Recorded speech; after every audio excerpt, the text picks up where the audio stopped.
Hei. Har du gjort det godt i dag? Ja, det var noe. Det var det. Så fin du var.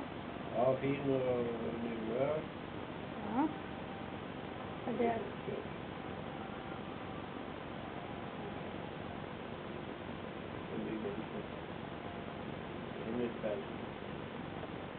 Juhu! Ny konge. Den er ikke helt med.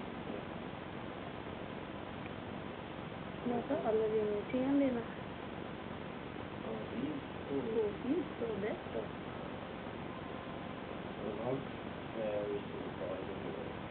Og så.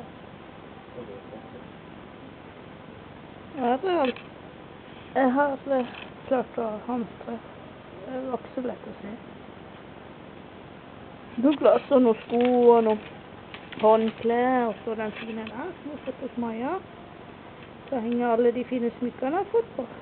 Og så en sånn hendig lysestake, så kan du ta av den, og så kan du sette på en sånn annen her en plass. En sånn for telys.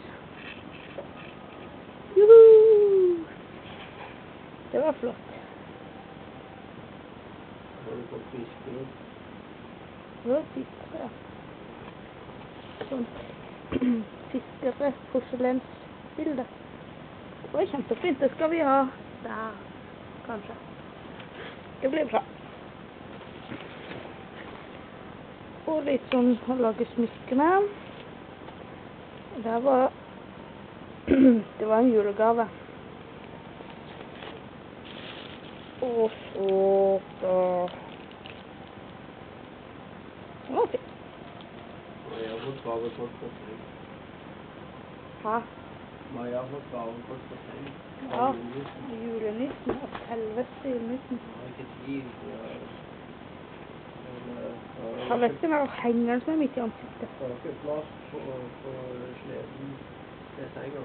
Så han skulle sende med Argo, lastebil. Juhu, det blir bra. Argo sa faktisk sommermeid. God jul! God jul!